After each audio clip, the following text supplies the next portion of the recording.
Good evening and welcome to the Institute lecture. I'm delighted to welcome and introduce the speaker for this talk, Professor Tracy Slatyer. And by way of a brief introduction, Tracy obtained her master's and PhD from Harvard, and this was followed by positions at the Institute for Advanced Study before joining MIT, where she is currently full professor in the Department of Physics. Her research interests include dark matter, model building beyond the standard model, cosmology and the early universe, and gamma-ray astronomy, just to name a few. Her outstanding work has been recognized multiple times, multiple ways, and of the extensive list, let me just give the following representative examples. She is a recipient of the Bruno Rossi Prize 2014, the Henry Primakov Award in 2017, the Buchanan Special Teaching Award 2017, the Presidential Early Career Award. This was followed by the New Horizons in Physics Prize, and very recently the Guggenheim Fellowship. She is currently a Satish Dhawan Visiting Professor at CHEP.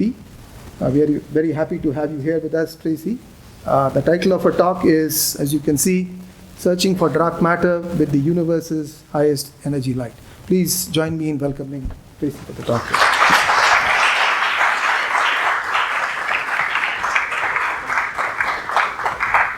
Well, thank you very much for the very kind introduction and for the invitation. I'm very happy to be here at IASC. This is my first visit to India, so very much enjoyed it so far, and thank you all for coming to this talk. So my research, as you just heard, focuses on the puzzle of what is the dark matter of the universe. We find ourselves in particle physics at this point where the standard model of particle physics is spectacularly successful at describing the results of essentially all terrestrial experiments. And we have a standard model of cosmology which has been very successful in making predictions for cosmological observations. But that standard model of cosmology requires two ingredients that are nowhere to be found in the standard model of particle physics, which we call dark matter and dark energy. I'm not going to talk about dark energy today. That's above my pay grade, too hard for me. But I will talk about how we might seek to learn about the dark matter of the universe. So let's begin by talking about what I mean by the puzzle of dark matter, why this is a problem, why we're trying to use the universe's highest energy light to solve it. All right, so what do we think we know about dark matter? What the phrase means is that there appears to be some component of our cosmos that doesn't interact very well with light. We use the term dark to describe this, but really transparent might be a better description. Light isn't absorbed by dark matter as far as we can tell. It doesn't reflect from it. It just passes straight through. So that's what dark means in this context. Not interacting with light. I mean, it might interact with light slightly, but we have not yet found firm evidence of that, as we'll see later in the talk. The matter part of the name just means that this stuff does have mass, it has gravity, and from the perspective of gravity, this seems to behave just like the ordinary matter that we know about in the universe that you and I are made up of. So, we know a few other, this is the definition. When we say there is a puzzle of dark matter in the universe, what we mean is that we have evidence that there is some component with these properties.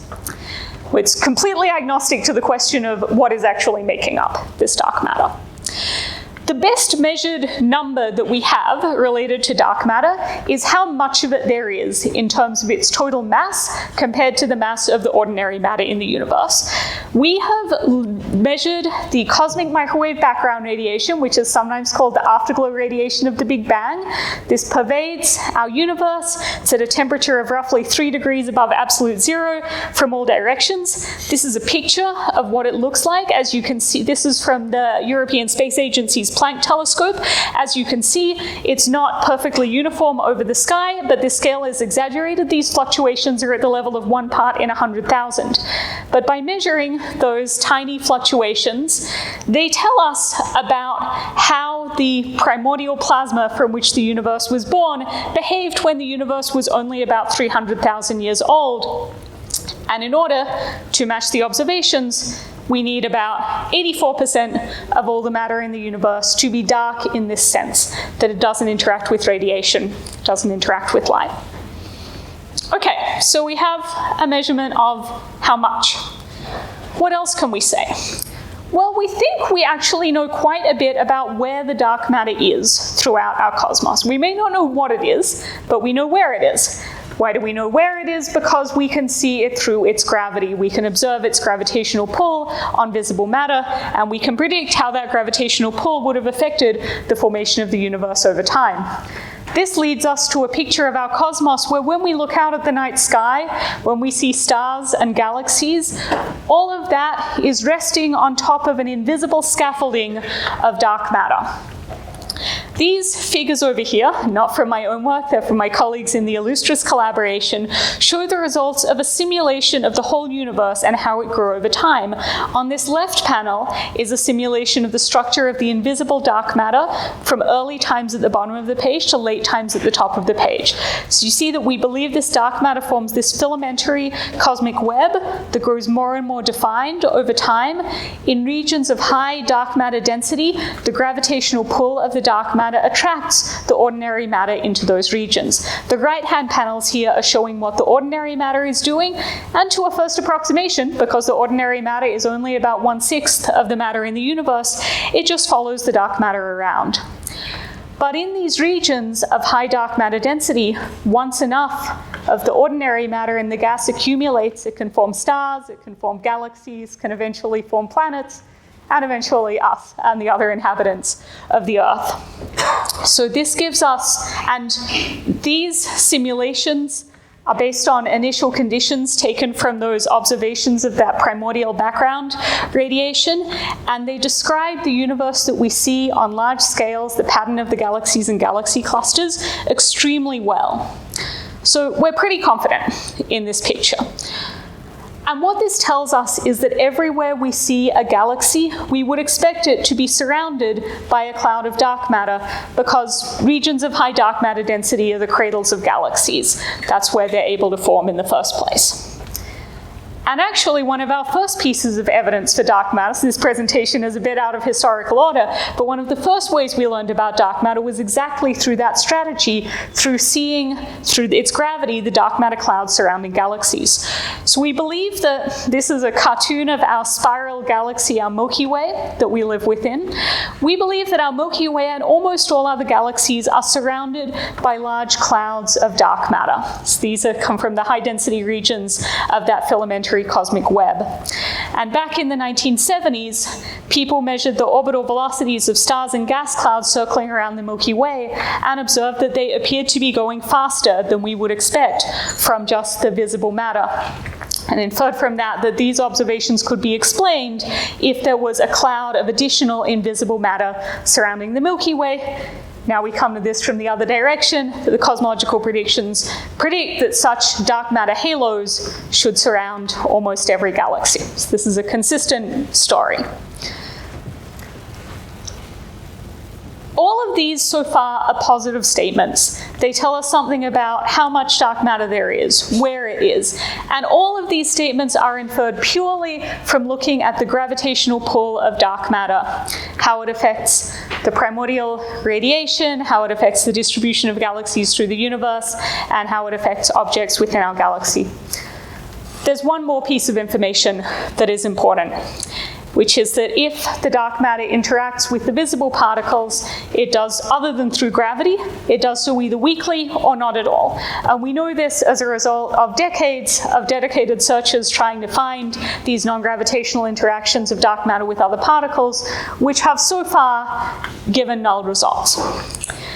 This ensemble of information is enough to tell us that we don't have an explanation for dark matter within the standard model of particle physics. So we can summarize this as saying dark matter must have the following attributes. It must already have been around when the universe was only a few 100,000 years old, because that's when that cosmic microwave background radiation was released. This means that the dark matter was there before any stars, so it can't be, for example, old burnt out stars or anything that was produced from the stars. It has to still be present today.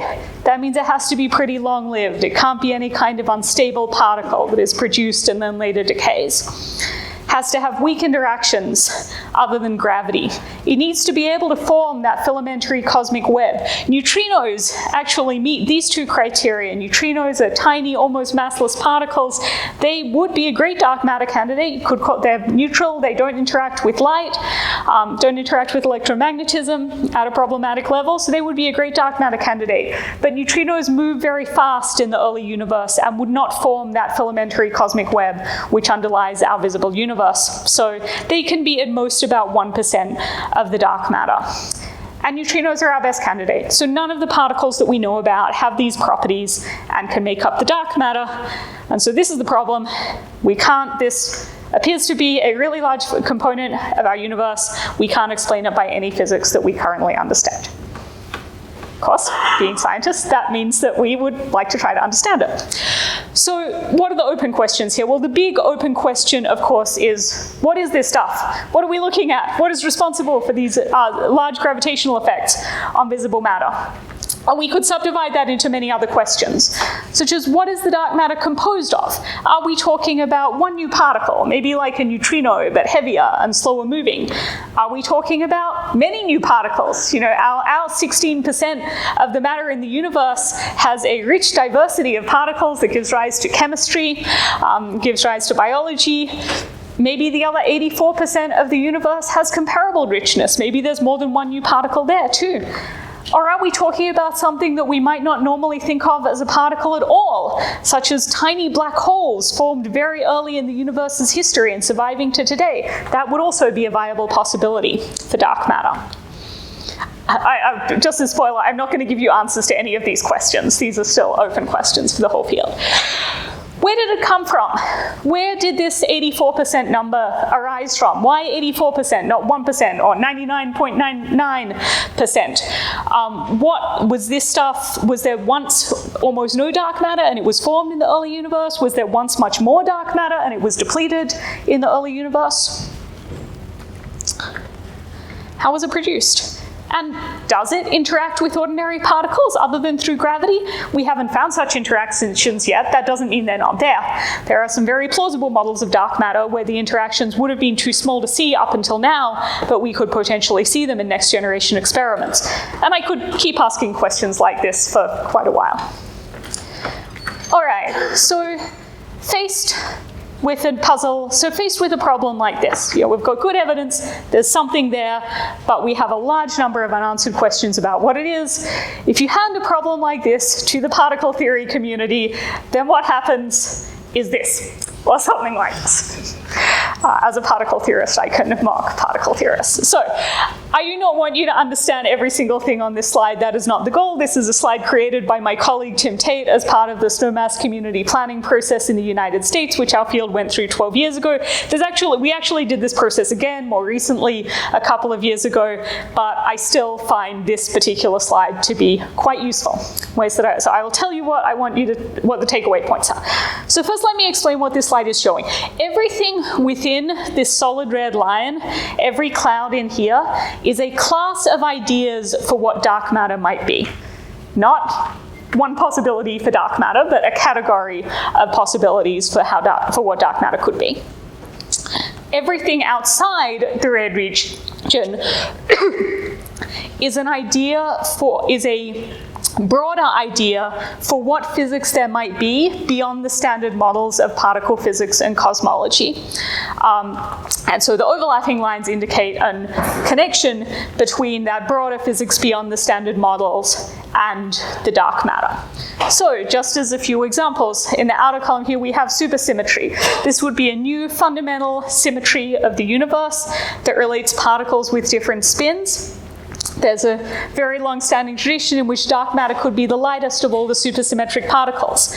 Dark matter could be related to extra dimensions. The universe that we know has 3 space and 1 time dimensions, but there could be additional dimensions that we do not usually encounter, and they could give rise to dark matter candidates. Dark matter could be related to properties of the Higgs boson in the Standard Model, which gives mass to the particles that we know about. It could be related to the neutrino sector. We talked earlier about neutrinos being part of the dark matter, but they can't be all of it because they're too light. Maybe a heavier neutrino, even more difficult to see than the ones that we know about, could provide a dark matter candidate. There are remaining puzzles in the Standard Model of particle physics, in particular in the theory of the strong interactions that hold together the constituents of atomic nuclei. Some of the outstanding puzzles in that area could be addressed by the presence of new particles called axions. Axions would also be a good dark matter candidate that might connect together this cosmological puzzle and the strong interactions. Up in this corner, we have what's sometimes called dark sectors, which is the idea that maybe there could be an ensemble of new particles and forces that the dark matter knows about or interacts with, but that we do not. In the same way that dark matter does not feel electromagnetism, maybe there are new dark forces, I will refrain from Star Wars references, that the dark matter would feel and we do not. In that case, observing the dark matter might be our best clue, perhaps our only clue, to a whole new sector of particles and forces. So, one thing to take away from this is our problem is not that we have no ideas for what dark matter could be. This is the opposite of our problem. We have lots of ideas for what dark matter could be, many of which are very exciting. And solving the dark matter puzzle would be interesting not just in its own right as an answer to what is 84% of the matter in the universe, but as potentially the tip of an iceberg or a key to unlock other puzzles in physics beyond the Standard Model, which otherwise might be very hard to study. So we've got lots of ideas. They could be really exciting. They could teach us a lot about particle physics. But now we come to the flip side of we've got a lot of ideas, which is the reason that we have a lot of ideas is that from an experimental perspective, many of these ideas are extremely hard to distinguish from each other. So everything I've written on this board was a viable possibility back in 2013 and is still a viable possibility today in terms of the general categories of models. So within each of these categories, we have ruled out specific scenarios, but the general categories here are all still viable possibilities for dark matter. And that's because everything we know about dark matter comes from looking at its gravitational interactions, and all of these scenarios can give rise to the same distribution of dark matter through the universe, and thus the same gravitational pull. Gravity only cares about mass density. It's very agnostic to all the other details of the model. So that means, in turn, that if we're ever going to know which of the possibilities on this slide is correct, or if any of them are, I mean, it's possible that none of these are the right answer, then we're going to need more experimental data. There is no way we can solve this problem just by thinking about it harder. Yes, sorry, I could. This is not a complete set, right? This is, as I mentioned earlier, that maybe dark matter is not a new particle at all, but tiny primordial black holes. You could also add that on here. I could add other categories as well. You should not take this as the complete list of everything dark matter could be. There are definitely other options. Okay, so how do you proceed from here? So one way to proceed is just say, all right, well, let's measure the distribution of dark matter in the universe really, really well. Some of these models do differ in the distribution of dark matter they predict through the cosmos. So this is a good strategy. This is a strategy that many people are working on. It's a great idea. That's it. Many of the scenarios and others on that slide and other scenarios not on that slide look basically identical in terms of how dark matter is distributed through the cosmos. If that is the situation, then the major strategy pursued by the global community, and also by my research group, has been to say, well, let's hope there are some non-gravitational interactions and try to go after them. Because while this is a huge range of scenarios, including an enormous range of particle masses and interaction strengths that are perfectly consistent with the current data, these models do tend to predict very, very different interactions between dark matter and ordinary particles, or sometimes interactions between dark matter particles with each other. So if we could get one single detection of a non-gravitational interaction between a dark matter particle and visible matter, that would immediately eliminate almost all of the possibilities, possibly all of them, on the previous slide, plus the other ones that we have discussed. So that is the goal of a wide-ranging experimental effort all over the world, including people here at IASC, and I say experimental effort, but supported by the theory community. I am not going to talk about the full scope of that effort today, because it's like 20 talks. What I am going to talk about is one particular class of strategies for searching for dark matter interactions with the standard model using gamma rays, so using high energy light. Again, this is not going to be a complete survey of ways to search for dark matter, and it's not even going to be a complete survey of ways to search for dark matter with gamma rays. It is going to be a discussion of various directions that I have worked on, various directions that I think are interesting, that will hopefully give you a little bit of a flavor of the kinds of searches that we can do. Let's do that. All right, so talked about dark matter. Now let's talk about the light side of this talk. So gamma rays are the most energetic form of light. This is a convenient picture from Wikipedia. If we just map out the electromagnetic spectrum from the radio through the microwave to the infrared, through visible light, so in this room, to the UV, to the X-rays, then gamma rays are the top end of the spectrum. So gamma rays, because they are so energetic, they generally originate astrophysically in violent high energy events. When we measure them, they give us insight into high energy events occurring throughout our galaxy and through our universe. The gamma rays that I'll be talking about typically have energies which we measure in giga-electron volts. For calibration, a GeV or a giga-electron volt is about 1 billion times the energy of visible light.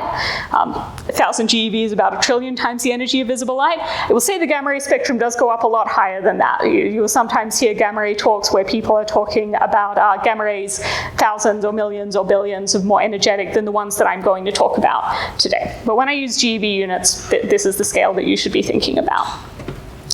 So the most common source of these gamma rays in our galaxy has nothing to do with dark matter. It comes from highly energetic charged particles, cosmic rays, passing through the galaxy and slamming into interstellar gas and light. But dark matter could potentially produce them as well. So how would that work?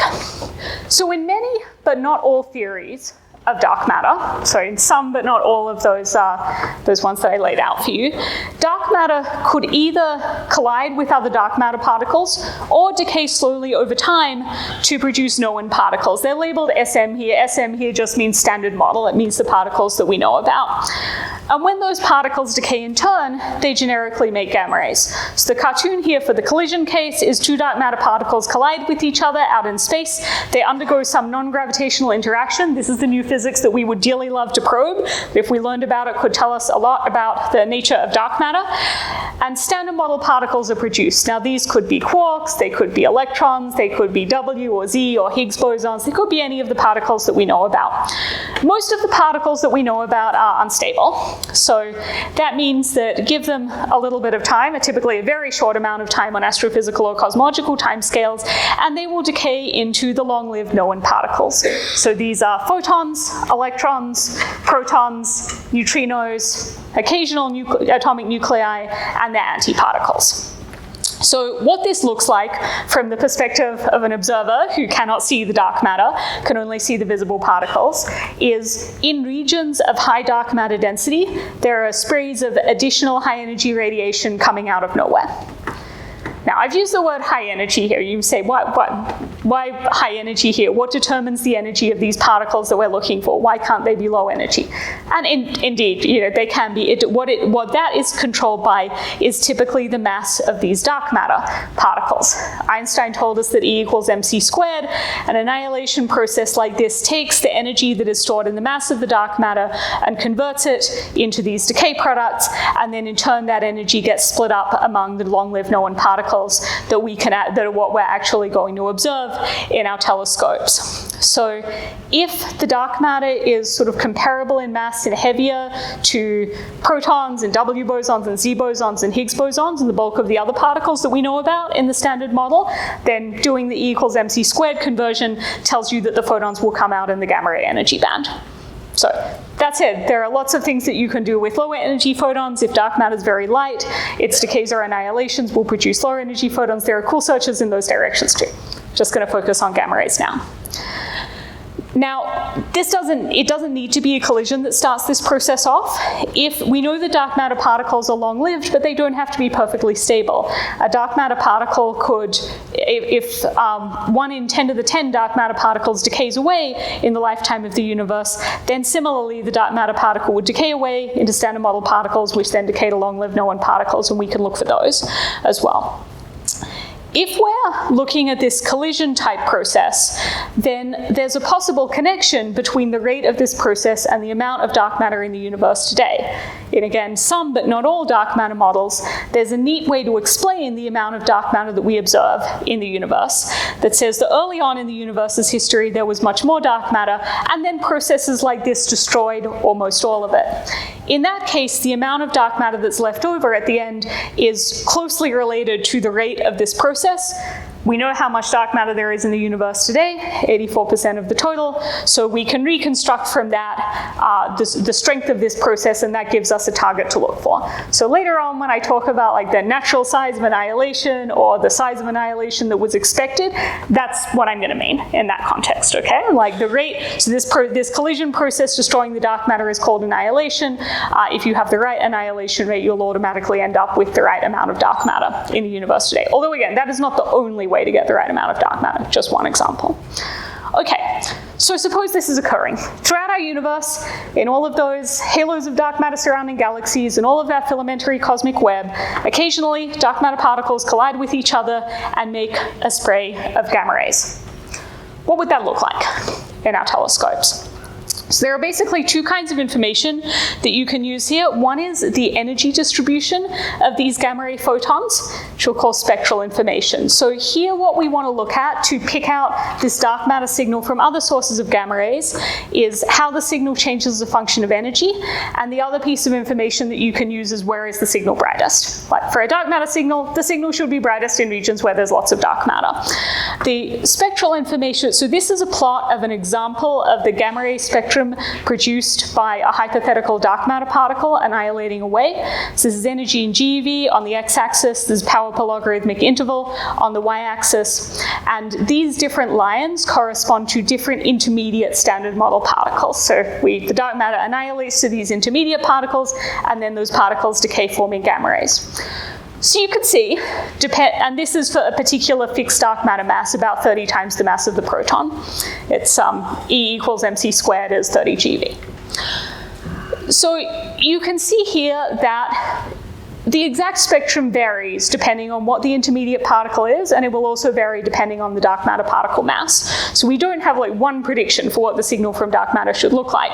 It's going to depend on the model. But in each of these cases, the spectrum is a bump, generally. It has a characteristic scale, and that characteristic scale is set by the mass of the dark matter, so E equals mc squared, and it has some width. The reason the width is not, it's not just a spectral line, a spike, is because of this intermediate procedure. The dark matter annihilates to intermediate particles, and then their energy gets split up among multiple decay products. So if we're looking for a dark matter signal, what we might look for is a bump of width depending on the intermediate particle at a scale set by the dark matter mass. And then spatially, we want to look for a signal that looks like the dark matter halo. So in this picture, if we had the Milky Way at the center, this extended halo around it, this halo is densest in the center of the galaxy, so we would want to look for a signal that is bright in the center of the galaxy and falls off slowly as you move away, but not following the spiral disk of the Milky Way, following something that is more like this roughly spherical halo. And that's basically the strategy of looking for annihilation signals in gamma rays from dark matter. You look at regions where there's a lot of dark matter density, you look for a signal that traces the dark matter density, and you try to measure the energy distribution of the signal, both to learn about what kind of dark matter scenarios could produce it and to distinguish it from backgrounds. Right. So, of course, this would be a lot easier if there were no other sources of gamma rays, but there are many other sources of gamma rays in the universe. So what do the backgrounds look like for this kind of analysis? So we live in the Milky Way Galaxy, which is a spiral galaxy. This is an actual photograph of the band of the Milky Way from Australia, which is where I grew up. Stretching across the sky. This is an artist's impression of what our Milky Way galaxy would look like from a top-down view. We live out in one of these spiral arms. If you were to look at it from a side-on view, you would see the disk of the Milky Way and then this bulge of stars towards the center. Remember the bulge? It's going to come back to bite us in a little while. So, because we live in one of these spiral arms, when we look up at the sky, we see something that is more like this side-on view. So this is an optical light, this is just what you see with your eyes, but when you look at the sky in gamma rays, you will see something similar. So, how does that work? So as I said, the main source of gamma rays in our galaxy is that our galaxy is a sea of high energy charged cosmic rays. When they come in and hit interstellar gas, those proton-proton collisions produce particles called neutral pions, which then decay about 99% of the time into gamma rays. There are other mechanisms that make gamma rays as well. This is the dominant one in the GeV energy band. So this mechanism relies on cosmic rays hitting gas, so it will give rise to the brightest gamma ray signals in regions where there's a lot of gas and a lot of cosmic rays. The cosmic ray distribution is actually fairly uniform throughout our galaxy, but the gas density varies pretty sharply. This is a picture of the gas density in the Milky Way projected along our line of sight. So the whole sky has been spread out onto this rectangle. So what you see is, and this has been oriented so that the plane of the Milky Way is now along this horizontal line. So this is the band of the Milky Way in terms of where the interstellar gas is densest. It's the same structure as this band of stars that you can see in the sky from the southern hemisphere. So, but you see, as well as this bright band, there are also these clouds of gas above and below the galactic plane. So our first estimate for what gamma rays from ordinary matter should look like it should look like this image multiplied by the cosmic ray density. So contrast that with our picture for what gamma rays from dark matter should look like, which was a roughly spherical blob. All right, so that's our prediction. What happens when we actually look at the data? So this is a picture of the gamma ray sky taken by the Fermi Gamma Ray Space Telescope, which launched in 2008 and has been up there for something in excess of 16 years now. And it looks basically as we expected. We see this bright band of the Milky Way along the center of the image. So this is bright in gamma rays. Because there's a lot of gas there, the cosmic rays are interacting with the gas. And then you also see these bright point sources throughout the image, these dots here. These correspond to gamma ray emitting stars and supernova eminence in our Milky Way. And also some of them correspond to distant galaxies that are emitting in gamma rays due to the energetic processes occurring in those systems. Okay, so first pass, things look more or less as we expected. So if we want to look for something different, if we want to understand if there's something here that we did not expect, what we should try to do is remove those backgrounds and see what there is to see. So way back in 2010, this is what that looked like. This was an image of data from the Fermi Gamma Ray Space Telescope after we had taken out the point sources, but still leaving in the backgrounds. And then when we took away the background as well, what we were hoping we would see is you remove the background and you see a sort of spherical glow of gamma ray emission associated with the dark matter halo of our Milky Way galaxy. Right? That was the hope. Here's what actually happened. So, you may notice that in the center, there are a few things going on in this image, but the most obvious thing in the center of this image is that there is a big sort of figure eight shaped structure in the center of this image. That's not the Milky Way halo. It's also not dark matter. So here is just a drawing an outline.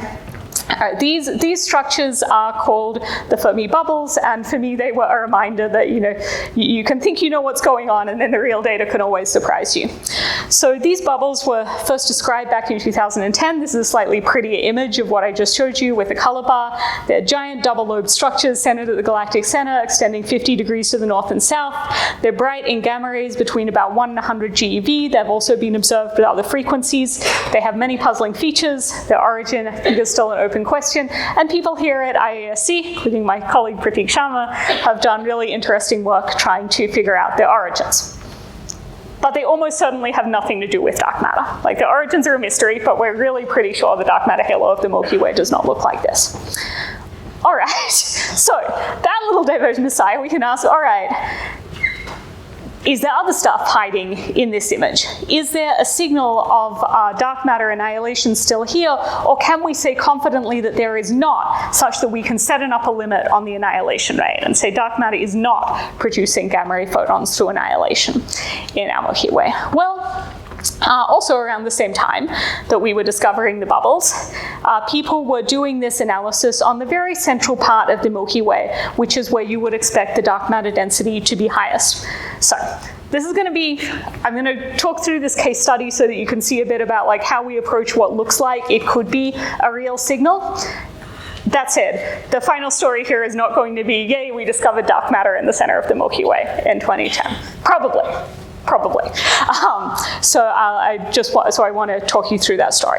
So when you look at the galactic center region, you can do the same exercise. So these left panels here are a zoom in on the galactic center region, showing the gamma ray signal that you actually see before you subtract the backgrounds. And then the right panel is what is left over once you subtract the backgrounds and rescale things by a factor of 3. So what you see is that in the galactic center region, there appears to be this blob of gamma rays that is not well captured by your background model for what should be going on here. And this blob does not look particularly like the disk of the galaxy. I mean, it's a bit hard to see if it looks like the dark matter halo, but in fact, if I were to use a better color bar, you would actually see that this blob extends at least 5,000 light years out from the center of the galaxy. So it looks very isolated here, and it does rise steeply towards the center of the galaxy, but it actually extends out a long way, which is what you might expect from the dark matter halo. It has I said that in terms of energy information, you should look for a broad peak-like spectrum. So you should look for sort of less emission at low energies, more emission at intermediate energies, and then less emission again at high energies. And you can sort of see from this already that it has that structure. If you do this more quantitatively, you can make a plot of the brightness of this excess as a function of energy, and that's what these data points are showing here. So it looks like a bump. That's good. It looks like a bump, and it looks like a roughly spherical rather than the galactic disk. So these are positives. These are things that we would like to look for in a possible dark matter signal. And perhaps even more intriguingly, the solid line here is a dark matter model that with a annihilation rate that is what you need to get the right amount of dark matter in the universe today. And the normalization looks just right. So if you would ask people 20 years ago to say, okay, what would you expect a dark matter annihilation signal to look like in the center of the galaxy? This is actually extremely close to what it would look like. Okay, so that's exciting. However, of course, whenever you see something like this, you have to ask the question, well, what else could it be, right? I mean, of course, it would be super exciting if this was dark matter annihilation, but are there other possible explanations? So the other leading explanation, probably the leading explanation at this point, is that this could be a population of those gamma ray emitting stars. You saw some of them in the previous picture as individual bright stars that you could see just as points on the sky. If you have gamma ray emitting stars that are fainter than that, but there are a lot of them, then collectively they can look like this diffuse emission signal. So pulsars are spinning neutron stars. They send out beams of radiation in frequencies from the radio all the way up to the gamma rays. There's a particular category of pulsars of which this is an artist's impression called millisecond pulsars, where they get spun up to extremely high rotation speeds, around 1,000 times a second, by accretion from another star that is close to them.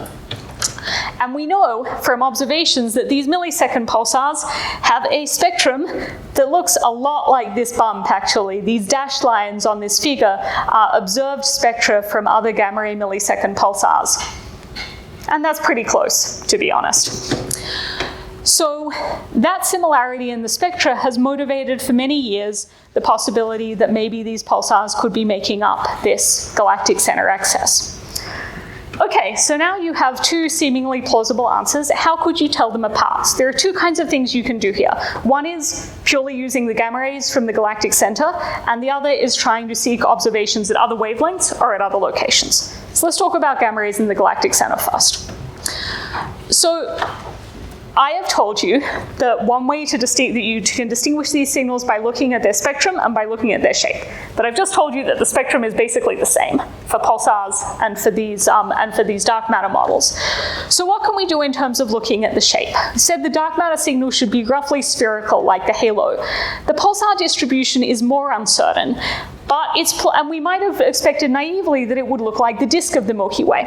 The galactic center excess doesn't look like the disk, but you might remember towards the center of the Milky Way there is this big stellar bulge. And the galactic center excess does kind of look like the stellar bulge. So now you want to ask the question of, does the excess look more like a spherical dark matter halo? This upper panel is what the distribution of brightness from that halo would look like if I cut out the region in the very galactic center where the backgrounds are pretty challenging. And the lower panel is a model for what the distribution of stars would look like in the Milky Way stellar bulge. So you could ask the question, does the excess look more like this or like this? Now, this is a detailed question. In the central regions of the excess where it is most bright, these distributions are not very different from each other. The Fermi bubbles, it was extremely obvious that it was not dark matter because the Fermi bubbles look nothing like either of these distributions. They look like a giant figure eight. Distinguishing these two is a bit harder, but there are differences. You can see here the dark matter halo extends much further out. The bulge cuts off. The bulge is more asymmetric. It has a bit more power over to this side, whereas the halo is more symmetric. This has led to there is an ongoing debate going on in the literature where some groups claim that there is strong evidence that the excess looks like this, and other groups say that given the uncertainties and how you model that complicated background from cosmic rays interacting with the gas, you can't really tell which of these it is. I tend to be more on the second side, but so let me just show you one plot to illustrate why this is difficult. So it might also be that this is the wrong question to ask, right? I mean, the question being asked here is, does it look more like a spherical profile or the bulge? But maybe it doesn't look like either of these, or doesn't look exactly like either of these. So you might ask instead, what if I just try to ask what is there in the data that is not in the background model? Like, what is the shape of the excess relative to the background model? And then I could subsequently ask, okay, does this look more like the bulge, like the NFW profile, or like the dark matter profile? But that might give me a hint of if there's something I'm missing. So in some recent work led by Ed Ramire of Rutgers, we just put in a very flexible parametric model for this galactic center excess and asked, what does the data want? So these three panels correspond to three different ways of modeling the background emission from the cosmic rays interacting with the gas of the galaxy. And these three panels then correspond to what you infer for the morphology of this galactic center excess in each of those background modeling strategies. And you see, there are some things that are stable. In all of these cases, so yellow is brighter here, blue is fainter. In all of these cases, the excess is brightest at the center of the galaxy. There is always kind of a blob in the center. But other features are not very stable. If you say, all right, well, the dark matter halo declines much more slowly than the bulge at high latitudes, you might look at this and say, there's still a lot of emission out a long way from the galactic center. Maybe that suggests a dark matter signal. But in these cases, where you are using a slightly different prescription for the background modeling, you see that there's not a lot of emission out at these distances. So maybe that will drive you towards preferring a bulge model. And actually, in all of these models, it seems like there's some excess emission off to the side here, that doesn't look like what you would expect from either the stellar bulge or from the dark matter halo. So is that some real feature of the excess? It might be. It might also be that just all of these background models are missing, say, a clump of gas in the same place. So if that's what's going on, then missing out that clump of gas could be systematically biasing all of these models in favor of something that is asymmetric in that direction. So this is an ongoing project. We're working to better incorporate energy information, which is going to be pretty critical in distinguishing background from signal here. But this is where things stand, I think, in terms of figuring out from the data which of these two hypotheses is the right answer, or if neither of them are. So then the other strategy going forward is to try to seek beyond the gamma rays. Gamma rays told us that this signal was here. You gave us some information about it, but it would be really helpful to follow up in other frequencies or at other locations. So future gamma ray telescopes could look for a corresponding signal from the dwarf galaxies of the Milky Way. Those galaxies are rich in dark matter. If this really is a dark matter signal, it should show up there too, and the backgrounds should be much simpler there. The challenge is just that these galaxies are somewhat distant and they don't have a ton of dark matter, so the expected signal is quite faint. Under either hypothesis, you can look for counterpart signals at other frequencies and other channels. For example, when we talked about those dark matter collisions before, when the intermediate particles decay, they produce gamma rays, but they don't only produce gamma rays. They produce all the stable particles in general, electrons, positrons, protons, and antiprotons, neutrinos, and so on. So we can look for those particles as well. So far, we haven't found any convincing counterparts, but there's a new instrument called GAPS, which is searching for anti-deuterons in the galaxy, which could potentially have sensitivity to this. And on the other hand, if the signal is really coming from pulsars, pulsars are expected to emit radio and X-ray radiation as well as gamma rays. So my personal guess for how this is likely to resolve would be if we see the pulsars popping up in radio, then it will immediately be clear that, that this pulsar population hinted at in the gamma rays is really there. All right, so that's a case study of a case where we looked at the gamma ray data and there was a signal that looked like a dark matter signal. And so then the question becomes, what do we do to try to disentangle it from the backgrounds? But if we look at lower energies or at higher energies, most of the time we can do searches like this and there's no signal there. Right? We find nothing that looks particularly like dark matter. So then what can you say in that case? Well, one question that you might ask generally is, can we test these scenarios where dark matter collisions and annihilation in the early universe fix the amount of dark matter today? We said that if that happened, we could predict what the dark matter rate should be to get the right amount of dark matter. So here is a plot showing a parameter that governs how fast the dark matter annihilates on the y-axis and the mass of the dark matter on the x-axis. We've been talking up until now about the galactic center excess, which was well explained by dark matter sort of in around this region. This yellow line here corresponds to where you would get the right amount of dark matter in the present day if annihilation depleted most of the dark matter in the early universe. Then this pink region here shows, roughly speaking, what we have been able to exclude already as a possibility by observations primarily of gamma rays from the galactic center and from dwarf galaxies of the Milky Way. And then the green region is a forecast for what we would be able to do over the scale of roughly the next decade if we build the gamma ray telescopes that are currently planned. So what I want you to notice is at the moment, this orange line crosses this pink region around a dark matter mass of 100 GeV. For calibration, this is similar to the mass of the W and Z boson than the Higgs boson in the standard model. Yeah, okay, so how much does that mean? It turns out that this scenario, where dark matter annihilation fixes the amount of dark matter in the universe today, only works for dark matter up to about 100,000 GeV, so about 100,000 times the mass of the proton, and much heavier than that, this mechanism just doesn't operate anymore. So we have a finite range that we can possibly test. And something that is exciting to me is that if we build the large gamma ray telescopes that are currently proposed, we should have sensitivity to test this scenario at that over pretty much that whole mass range in the not too distant future. So how do you do that? All the data that I showed you previously came from the Fermi Gamma Ray Space Telescope, which is an amazing instrument, but it's a space telescope. And when you want to put a telescope in space, the telescope generally has to be rather small. You can make big telescopes like the James Webb Space Telescope or Hubble, but they're extremely expensive, and the size is still limited. But as you go to these higher mass dark matter, we said earlier that higher mass dark matter typically means higher energy gamma rays being produced. And you can look for higher energy gamma rays with telescopes built on the ground, at which point you can make them much larger.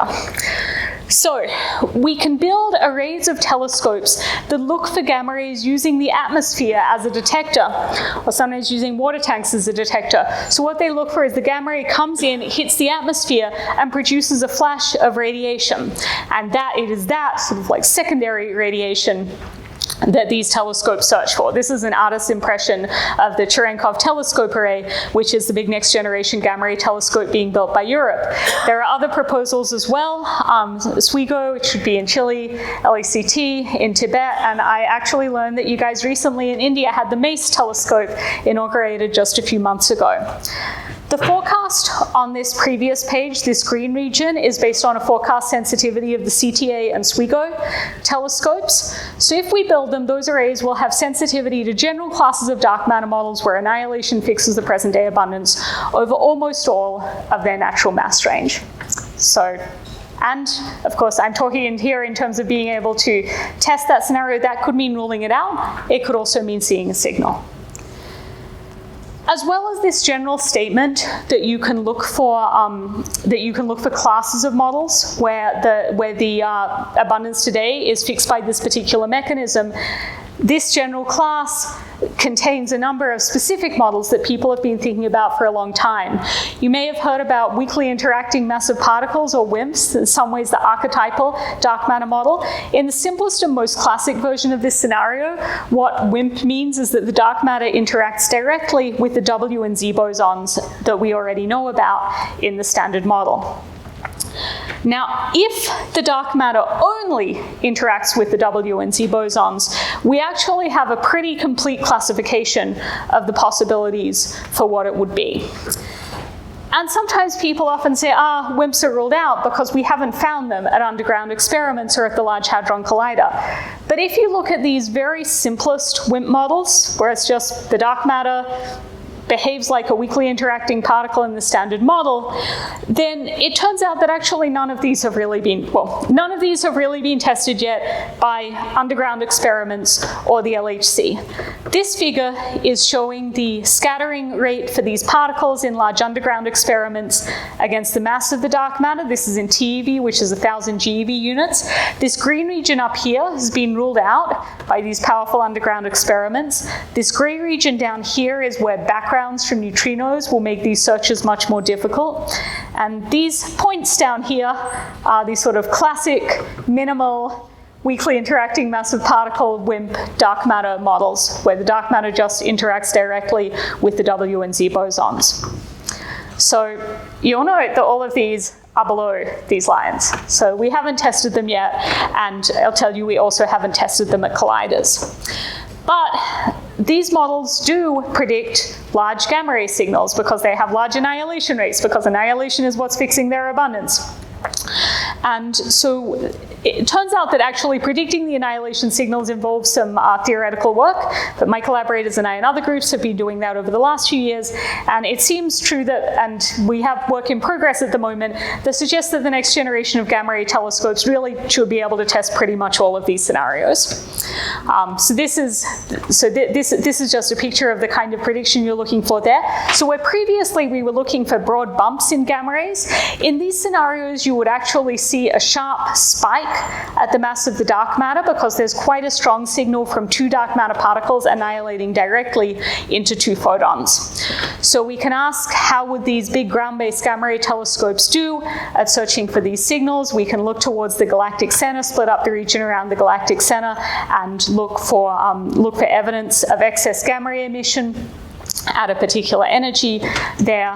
And what we are preliminarily finding is that next generation telescopes should be able to pretty comprehensively either rule out or find these scenarios.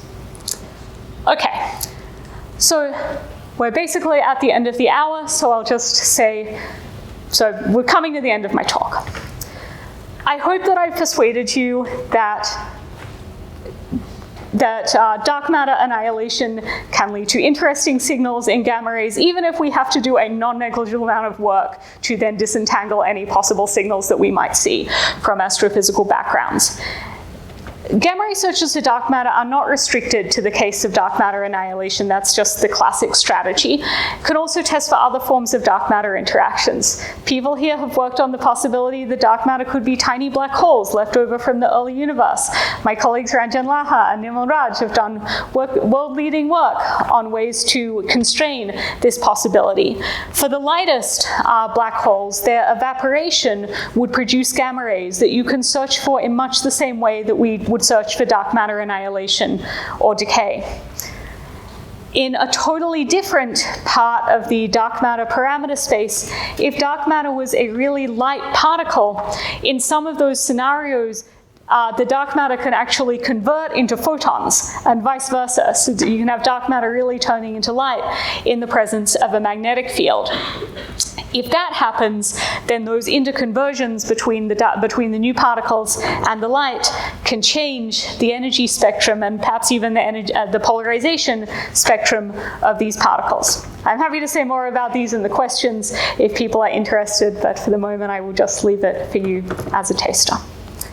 All right, so to wrap up, gamma rays let us test a wide variety of scenarios for dark matter. I've given you a few examples here. There are many more. Upcoming gamma ray telescopes have the potential to test scenarios where dark matter's annihilation was what fixed its abundance in the early universe over pretty much the full mass range where this scenario works. So my hope is that in 10 years' time, we will at least have had a look for the possibility of whether this is what's giving us the dark matter abundance and have more of an answer to the question of where did the dark matter come from. It may be a negative answer. Like maybe that it doesn't look like it's this mechanism, but at the moment we haven't even tested that over the full mass range, but we can in the near future. And we already have at least one case study where we looked at the gamma ray data and have seen a possible signal that looks much like what we would expect from dark matter. But some of the lessons that signal has taught us is that backgrounds are important. Disentangling backgrounds from signal are difficult, but between the gamma rays and multi-wavelength observations, I am confident that we will eventually figure it out. And there seems to definitely be something interesting there. Most likely what we've detected is a new population of pulsars, as opposed to the first non-gravitational interactions of dark matter with the standard model. But we'll see how it goes, see what we learn from other observations, and hopefully in a few years' time we will have the answer on that front. All right, so I'll stop there and take questions. Thank you very much.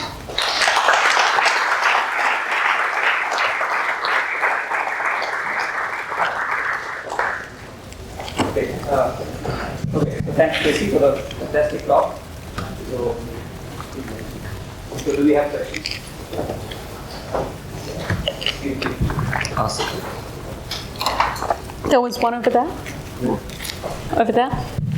Okay, I can help. So when you talk about the excess and you say that whether it's coming from the gamma ray emitting pulsar population from the bulge or the dark matter, why is it an or? Isn't it that the bulge population is there, we can do at least an order of magnitude computation of how much you expect from the pulsars and look for excess over that? Why is not? Good question. So the question was, why am I saying it's dark matter or pulsars? I mean, surely there are some pulsars in the galaxy, right? There definitely should be a pulsar contribution to this.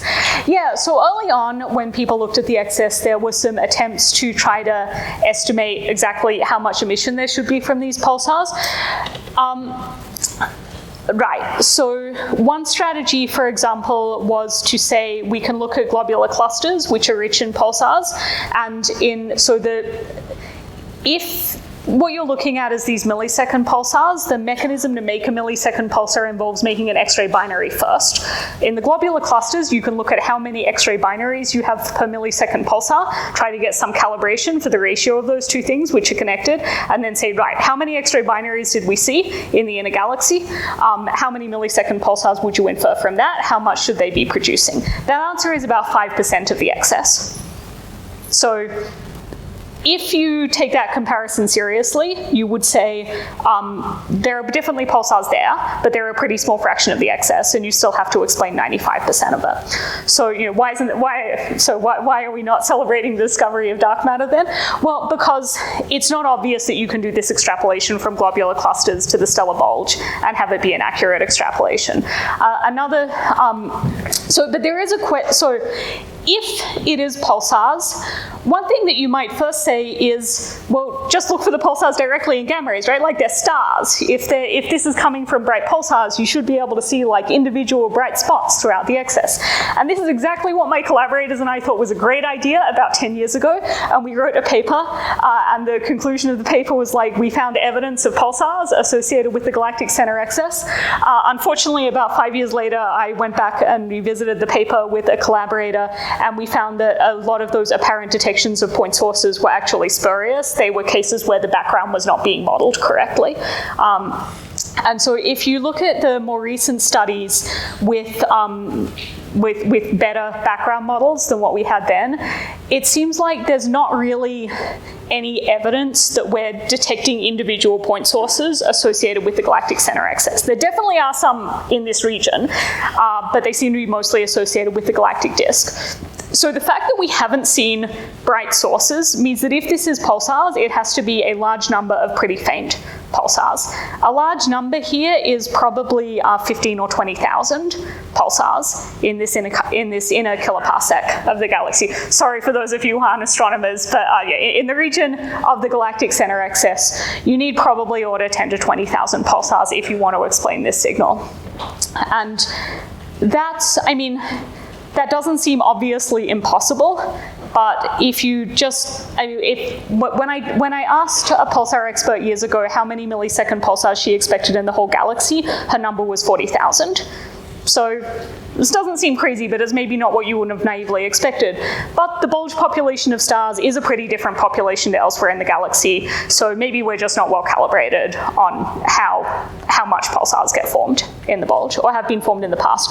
One of the other mechanisms for trying to make this pulsar population was the idea that maybe they were formed in globular clusters, and then as these globular clusters passed in close to the galactic center, they got ripped apart by gravity and spilled all their millisecond pulsars into this region. So if that was the case, you wouldn't expect to see precursors to the millisecond pulsars in this region because they weren't born there in the first place. So yeah, so I think on that front, as far as I can tell, the current status there is, if this is a pulsar population, it has to be different in some important ways than other pulsar populations that we've seen in the galaxy.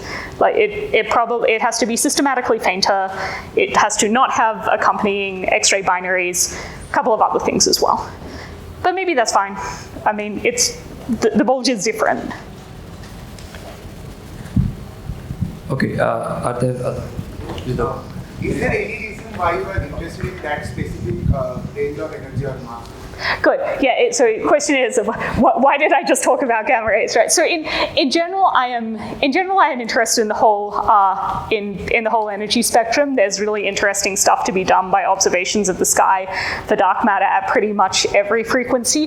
There are some ranges that have been kind of underutilized. I mean, I think until a few years ago, not many people were looking at, say, like infrared emission for dark matter signals. But people, including people in this audience, have done really nice searches and set really nice constraints using infrared data.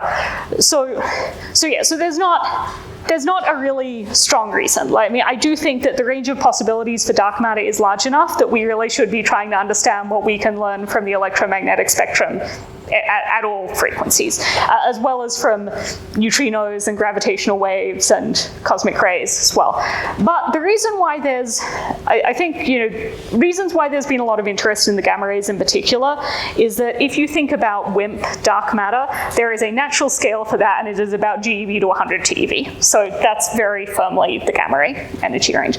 So that's still a lot of interest in that direction. And then for me, I spent a lot of time working on gamma rays because the most amazing gamma ray space telescope ever launched 2 years into my PhD, right? So, and then I had opportunities to have lots of fun working with data from that instrument. Yeah, in general, I would advocate for, find out what data sets are interesting and figure out how you can work with them, because it really is super fun to be the first person in the world to see something new in a data set.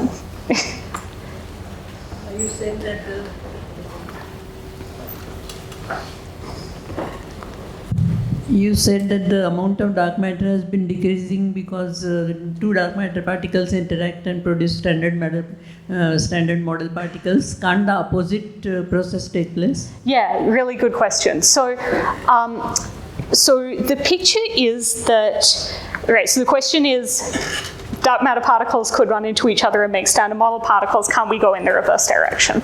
So the reason why the reverse direction would be rare today is that in order for this, the usual picture here is that the dark matter particles are heavier than the standard model particles. So two dark matter particles can collide with each other, convert some of their mass into the energy for the standard model particles, and the rest goes into the mass of the standard model particles. But going in the other direction is difficult because the total mass energy of the standard model particles is smaller than the total mass energy of the dark matter. So they can only make dark matter if they collide with a lot of center of mass energy in order to conserve energy overall. That said, in the early universe, when everything was much hotter and much denser, absolutely both processes would have been going on. In fact, I gave the slightly misleading summary of these scenarios, which is to say that there was once much more dark matter and it got depleted. In these scenarios, the reason why there was much more dark matter was because it got produced by this process. That's, even if you started with zero dark matter, standard model particles colliding with each other in the early universe when they had a lot of energy available would have automatically produced the dark matter. Similarly, if you started with 100% dark matter, you would have produced standard model particles. You would have obtained both. But once the universe becomes cold enough that the typical standard model particle collisions don't have enough energy to make dark matter, then the process runs only in one direction and reduces the amount of dark matter. But also, I'll just clarify one more thing. While yes, the amount of dark matter would still be decreasing today, in these scenarios, the rate of decrease in the present day is extremely small. Like in the early universe, it would have decreased rapidly for a while, but then once the dark matter density became small enough, it would have been very rare for two dark matter particles to collide. So these kinds of gamma ray signals that I'm talking about, they correspond to, I think, 1 in 10 to the 12 or 1 in 10 to the 13 dark matter particles annihilating in the lifetime of the galaxy. So it is being destroyed, but the effect on the total dark matter population is very, very small. I saw another question somewhere along here.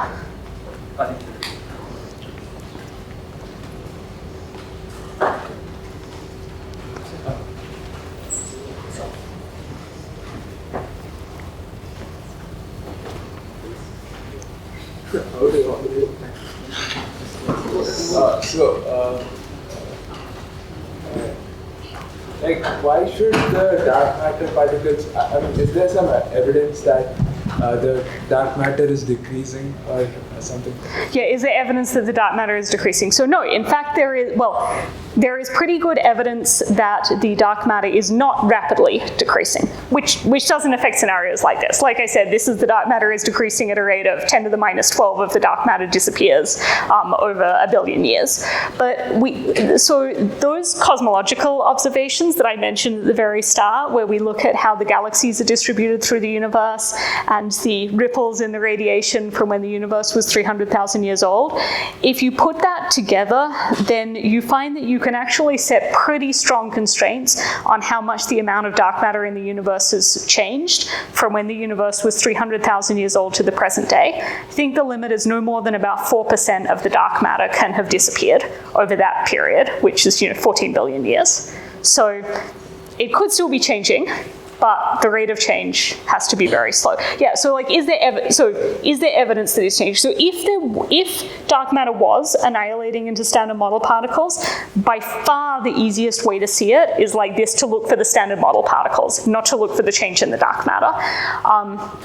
a sort of like rough estimate that I like to give when talking about effects on cosmology, which is another thing that I think about, is so for every hydrogen atom in the universe, there's about 5 times the mass of that hydrogen atom in dark matter, all right? So like if a hydrogen atom weighs 1 GeV energy units, there's 5 GeV of dark matter associated with it. Do you know how much energy it takes to ionize a hydrogen atom? We got any chemists in the room or people who know the answer to this question? Somebody said the answer, 14 EV? Oh, 13.6 EV, good. All right, yeah, so you need 13.6 EV to ionize a hydrogen atom. But the amount of energy stored in the associated dark matter is 5 GeV, right? So 5 billion electron volts. So let's approximate, you need 10 EV to ionize a hydrogen atom to within an order of magnitude. So that means that if 1 in a billion of the dark matter particles associated with that hydrogen atom converted its mass into ionizing energy, that would be enough to ionize half the hydrogen in the universe, okay? Now, we would really have noticed if half the hydrogen in the universe got ionized, at least at the wrong time in the universe's history. Today, it's pretty ionized, but another way to say that is the amount of energy associated with that is, I think, heating up the entire universe by 50,000 degrees Celsius. We would also have noticed if that had happened, all right? So even and that's 1 billionth of the dark matter. So even a really tiny fraction of the dark matter annihilating or converting its energy converting its mass energy into just visible particles can have really striking effects. So that's why if you're going to look for this kind of conversion from dark to visible matter, it's way easier if you can look at the visible matter side of things. Another way to say it is, just from looking at the change in the amount of dark matter, we can say that it can't have changed by more than about 4%. But if you say the way that it changed was that it converted its energy into visible particles, then for most energy ranges, you can say that no more than about 10 to the minus 9 to 10 to the minus 10 of the dark matter can have converted to visible particles over the age of the universe. But it might be that the dark matter is like cycling amongst itself, and it's not and never talks to us. Yeah, good. Right. So having now told you all the ways in which dark matter doesn't change, so is there evidence that dark matter is undergoing this conversion process? No firm evidence yet, unless you think the GCE is dark matter, which, as I've told you, I do not think we know it is dark matter, right? I mean, it still could be. But so the reasons for thinking that this might be occurring are that, well, first, this mechanism can naturally explain why you get the right amount of dark matter in the present day. Like annihilation at roughly this rate would give you the correct amount of dark matter left over from the early universe. But no, I mean, like, there's no no-go theorem here. It could be that we search for these signals forever and there's just not a signal to find. This is kind of a downstream consequence of the fact that there are so many possibilities for what dark matter could be, right? I mean, it could also be that there's a huge honking dark matter signal in infrared radiation. And if we only looked in the gamma rays, we would just never see that signal, right? But it could also be true that the galactic center excess is really the dark matter annihilation signal. And if we didn't look in gamma rays, there would just be no way to see it. So, I mean, the reason for doing these searches is to try to make sure that we don't miss an important clue, because it is an important question. But there's no, unfortunately, I would love it if we could just say, okay, like, for sure, if we do a measurement this good, then we will definitely find the particle nature of the dark matter. But I don't know of anything like that. First of all, thank you for the talk. I wanted to ask that, is there a possibility, or are there any theories such that any particle, a dark matter particle, decays into further dark matter particle, giving out gamma rays as a spectrum, in which obviously you cannot detect it. So how would you be able to analyze such kind of spectrum? Yeah, good. So the question is, like, can you have sort of a partial dark matter decay? Like, dark matter decays to a lighter dark matter particle and produces either some visible particles or some invisible particles. Yeah, so if you produce visible particles, you can search for them using much the same methods. Like, it's still true that the signal predominantly comes from regions of high dark matter density. But it changes the spectrum. So people have So people have studied scenarios like that. Also things that are related, which is called semi-annihilation, where two dark matter particles collide and one dark matter comes out plus one visible particle. That usually when we do these searches in practice, people test a fairly wide range of spectral shapes, again, to try to make sure that they don't miss the signal just because they didn't test the right spectrum. You can also do, if the background spectrum is pretty, it doesn't have a lot of features in it, like doesn't have any bumps, you can just sort of do a bump hunt where you just model the spectrum as flat and ask, is there anything non-flat on top of it? But as you see in the pulsar case, sometimes the background spectrum is not simple, right? Sometimes the background spectrum also has bump structures in it, and then distinguishing that from a possible interesting dark matter signal is more difficult.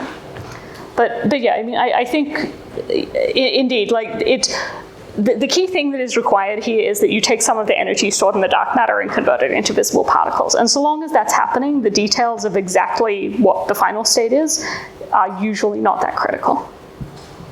And also talking about the future, increasing the sensitivity of neutrino detectors, would that help us a lot into this? Yeah, so good. So neutrino detectors are especially powerful as you go up to higher energies beyond what I talked about, because neutrinos interact better as they go to higher and higher energies. So IceCube actually becomes the best constraint on dark matter decay for sufficiently heavy dark matter. So at lower energy, right, so the difficulty is at lower energies, the difficulty is neutrinos are hard to see. So usually for lower energy, so the kind of GeV to TeV scales that I've talked about here, usually gamma rays are better than neutrinos, just because gamma rays are much easier to spot.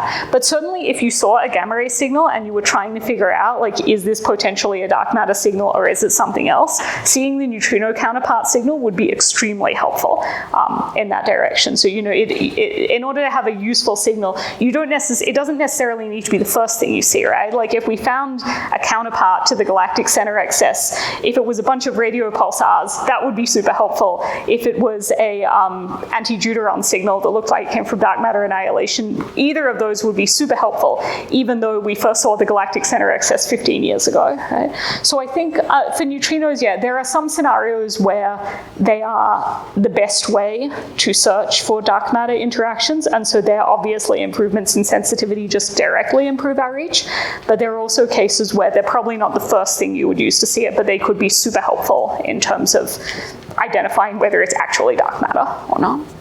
Thank you. There's a question here. Okay, so maybe one there and then the one there? Okay, we can do it this order. Yeah, so like you said, the constraint is like the dark matter didn't change more than 4%. So is it that it didn't decrease more than 4% or it didn't change more than 4%? Good question. So the constraint that I'm thinking about where the answer was 4%, they were specifically looking at decay, so it was a decrease. I've also seen papers that look at how much it changes in either direction. So that paper wasn't exactly doing an apples-to-apples comparison. The 4% one was assuming a steady decay, so assuming a particular shape of the decrease. And there you found that it could be no more than 4% overall. There have been other papers that sort of just said, like, bin by bin in redshift, how much dark matter would you need to have, so allowed it to oscillate around arbitrarily. There, I think the band was more like 10%.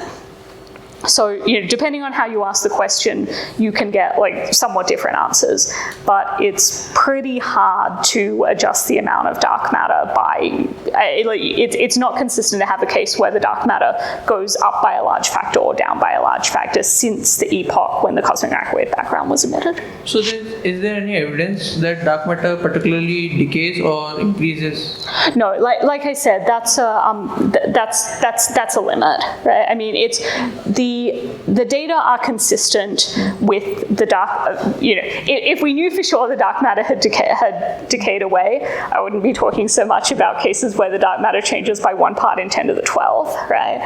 If the dark matter did change by 1 part in 10 to the 12, there's no way we would have figured it out from looking at the density of the dark matter over time. We could only see it by looking at the standard model effects. But yeah, so there's.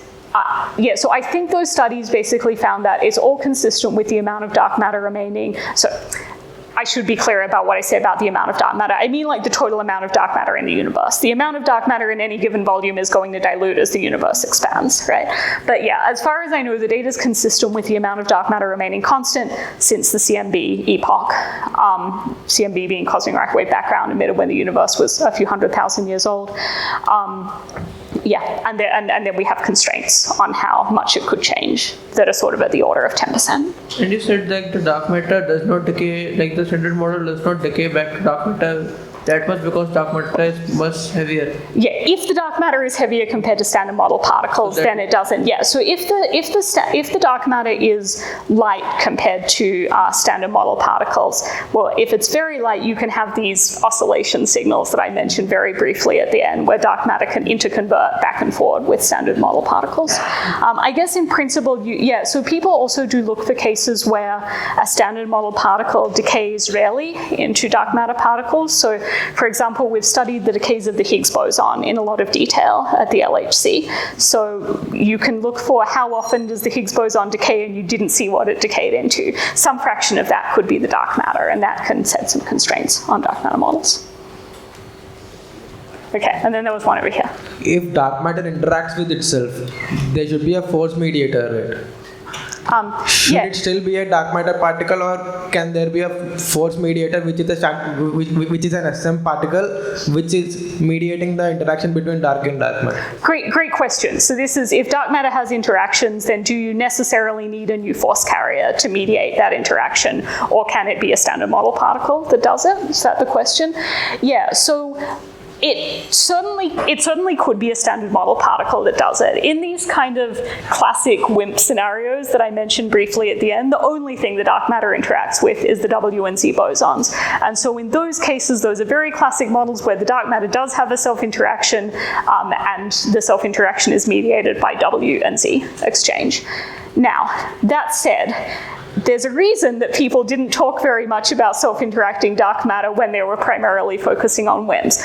Because if it's the W and Z bosons, then you know how strong that interaction is. You can figure out the rate at which dark matter particles would be scattering off each other, and you find that that rate is not really large enough to change how dark matter is distributed in the universe. So if you want the dark matter to be interacting strongly enough that those interactions change how it behaves, make it behave sort of more like a fluid with viscosity rather than just a bunch of particles floating around in space and gravitating, then I think that probably tells you that you need a new mediator that is lighter than the possible mediators in the standard model.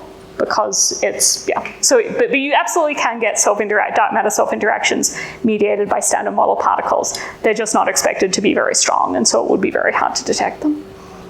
Thank you. No, good question. Now, all of these have been great questions, so thank you all. So, Wait, where am I? Yeah, great. Good. Thank you very much for this nice talk. I had a very naive question that I was just curious that when you are putting the upper limit on the annihilation cross-section using a different channel, WW or auto, so how do we do that? I mean, do we consider that photons emit, as all of them are charged, photons are emitting from them, but how do we put the limit in separate channels? Great question, and you are right. I glossed over that when I showed the plot, so thank you for asking. Yeah, so that plot was made just with those examples of two channels.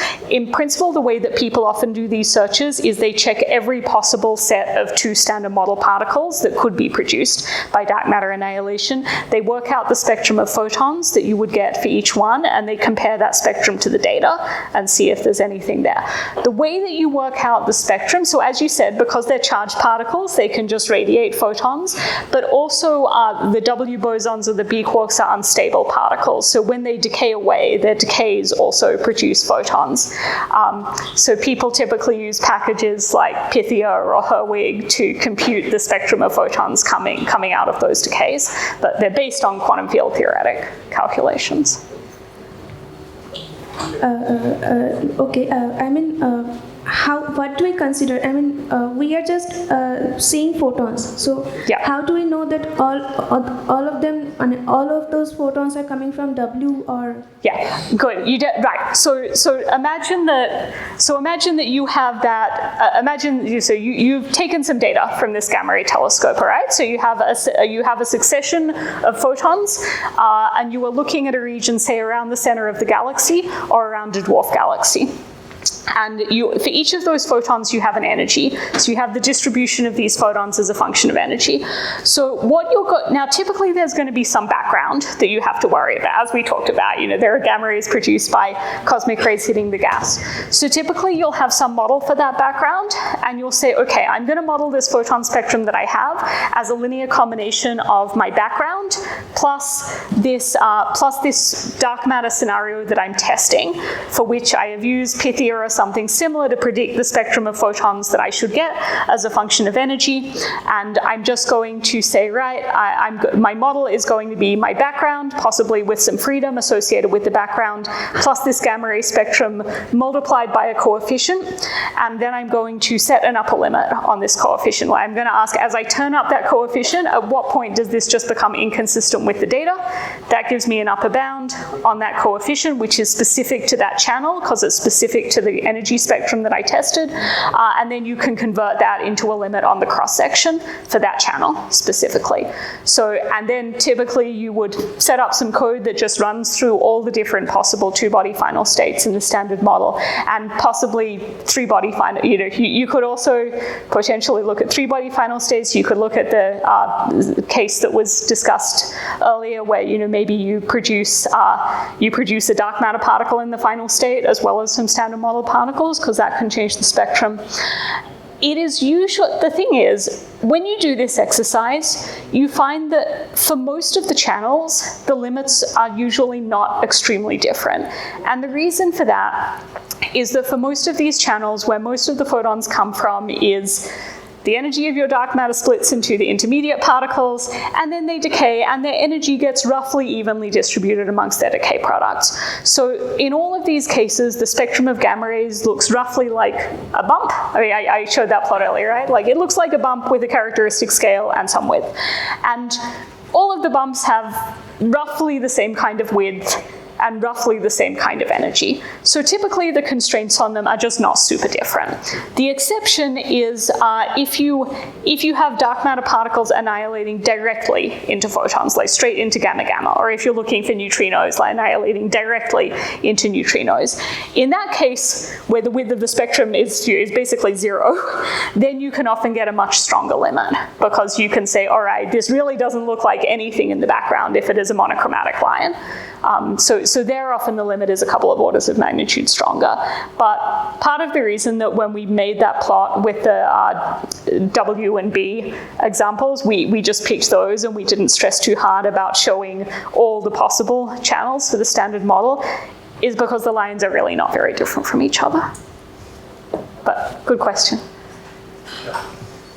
So I'm just curious to know, like, when a visible matter going through some path and it encounters the dark matter, how is it going to interact? Sorry, so like if a particle comes past an interaction? Yeah, kind of some visible matter. Let's say you're sending a rocket and it encounters a dark matter. How is it going to interact with that? Yeah, well, it would be nice if dark matter had stronger interactions, but because we know that dark matter doesn't seem to interact very much with the standard model at all, your rocket will just go straight through the cloud of dark matter, almost certainly. If the dark matter so it depends on what the dark matter is, but if the dark matter is weakly interacting massive particles, there is a wind of dark matter particles flying through this room at the moment. There's a significant number in this sort of region, and they're going at about 200 kilometers per second, so they're going pretty fast, and none of us can tell, right? And even experiments that are vastly more sensitive than us, that have spent decades trying to catch these things, cannot tell, because the interaction rates are so small. Now, if the dark matter is primordial black holes, there is probably not a primordial black hole in the room with us at this moment, right?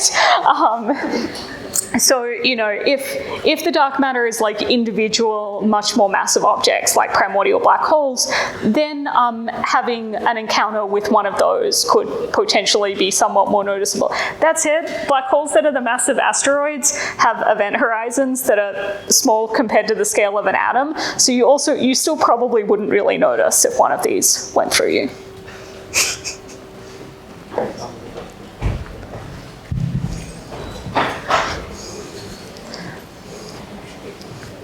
So maybe one there and then one there? Yeah. Is there a particular reason why the dark matter formed a blob? Because it could have formed a planar structure too? Oh, cool. Yeah. So this is a good question. So yeah, I said that the dark matter's in these spherical halos around galaxies, but why is it in the spherical halos, and why does the ordinary matter collapse into a disk?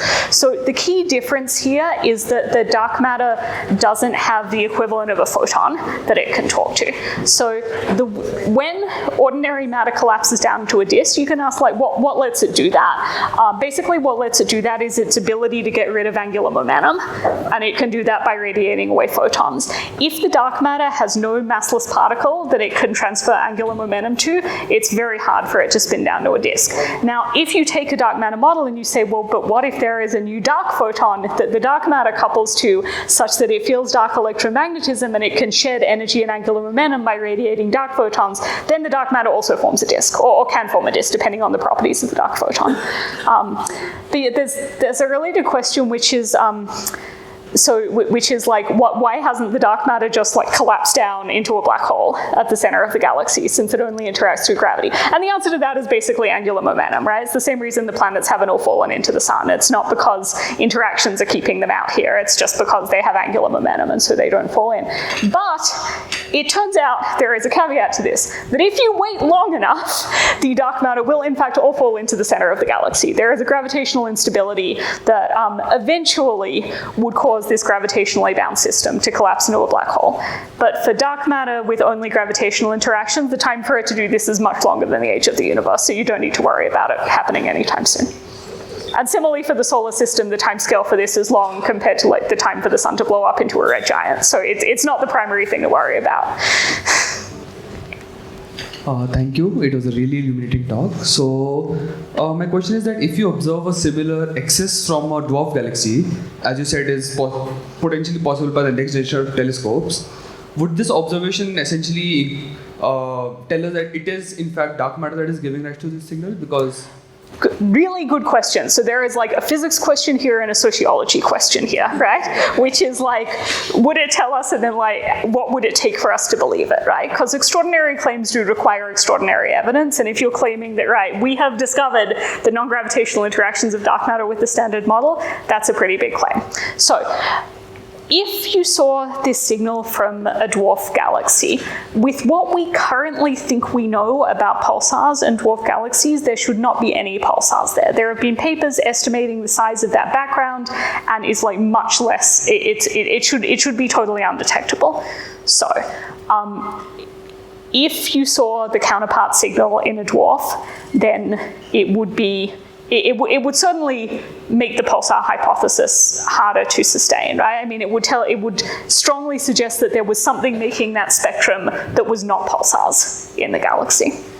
Whereas at the moment, like every time we've seen that spectrum and been able to ascertain its identity, it's been pulsars. Now, the thing that I think would be convincing to me personally would be, so the thing that I said would be convincing to me personally before, so I'm pre-committed to this statement, is that if you were to see the signal in multiple dwarf galaxies with brightnesses that were consistent with what we think of is the amount of dark matter in those dwarf galaxies, so like the dwarfs with more dark matter have brighter signals, the dwarfs with less dark matter have fainter signals, to me, that would be pretty convincing, actually. Like, that would probably shift me over to, okay, I'm now going to think it's probably dark matter. Maybe not 100% dark matter, but like definitely it would shift me into, oh wow, okay, I don't know how to do this if it's not dark matter. If it's just one, your first concern would be there's something in the background. Like, there's not a pulsar in the dwarf, but maybe there's a pulsar along the line of sight to the dwarf that I don't know about, right? Like, if it's just one and there's nothing showing up in any of the other dwarfs, you'd want to be really sure of your analysis on that dwarf. But you might be able to do it, right? I mean, again, you could try to follow up in other frequencies, see if there's any sign of a pulsar between us and the dwarf. But I think the compelling thing would be multiple detections correlated with the amount of dark matter in a dwarf. Of course, the challenge with doing that is that we don't know the amount of dark matter in some of these dwarfs extremely well. So the correlation would probably be kind of fuzzy. But if you could get better error bars on the dark matter content of these dwarfs and then like see a signal that followed the dark matter content of the dwarfs, then that would be amazing. And to me, that would be enough.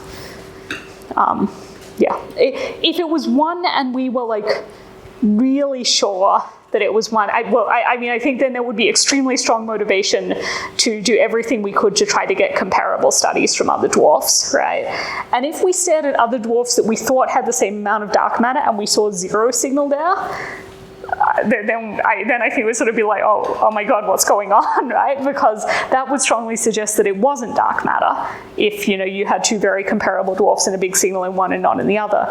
But maybe at that point we'd say, well, gee, maybe that one dwarf does have a pulsar in it after all, and we just got unlucky. So yeah, I think that's.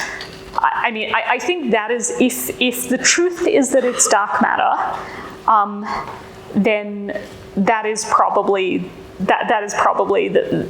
If the truth is that it's dark matter and it happens to be dark matter that is not going to show up in direct detection or the Large Hadron Collider, and it only likes to make gamma rays and that's the only thing it really does, then the dwarfs are the best strategy towards trying to test it. Don't you already have like gravitational lensing and bullet clusters as the classic examples of this? So, why do we need more further examples? Good. So gravitational lensing and the bullet cluster are telling us about how dark matter is distributed in the universe, but they're not telling us what it is. Okay. Like the bullet cluster would work just the same if the dark matter was made entirely of black holes with masses comparable to the objects in the asteroid belt. The bullet cluster looks identical in that situation, or where dark matter is subatomic particles with masses comparable to the Higgs boson, and it looks exactly the same if it's subatomic particles with masses 10 orders of magnitude lighter than a neutrino. This is what I mean when I say that just measuring the distribution of dark matter, it's absolutely a thing that we should do. But just measuring the distribution of dark matter is very under-constraining on the dark matter particle physics properties, because there are scenarios for dark matter that have extremely different underlying properties, from black hole to WIMP to ultralight new particle, but which would look identical from the perspective of how they're distributed in the universe, at least with any measurement that we currently think we can do. Yeah. So, the bullet cluster is a great observation, but what it tells you is that this thing behaves like a matter component rather than a modification of gravity. And there are lots of things that could behave like matter components, unfortunately. Well, fortunately or unfortunately. Fortunately, we know something about it, but unfortunately, it doesn't give us a lot of information into the microphysics. Yeah. Okay, so I would like to close the session because there are some snacks there. Yes, very, very important intermediate goal. I think she'd be happy with that question. So let's thank Tracy again for. Thank you all very much for the questions. It was fun. And yeah, I'll be around for the rest of this week and all of next week. So if you have any questions, let me know.